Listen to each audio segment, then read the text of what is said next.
Welcome to Chillin' 101. We hope this video helps.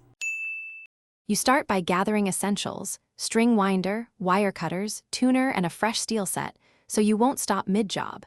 Loosen strings one at a time and unwind them from the tuning pegs. Once slack, pull ball ends or bridge pins carefully. Clean the fingerboard and bridge area while strings are slack. This prevents grit from shortening new string life.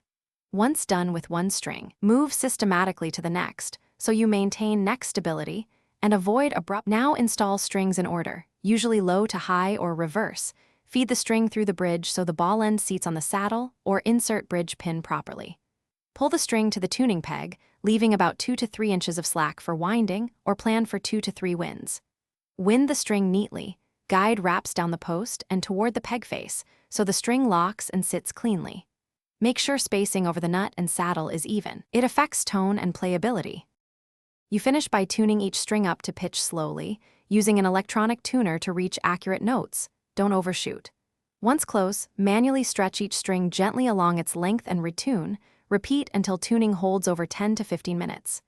Trim excess string ends with cutters, tuck ends away from hands.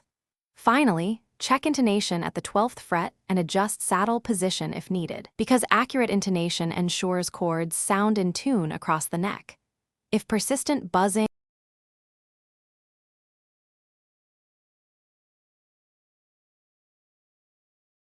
Thanks for watching. Consider subscribing if we helped you.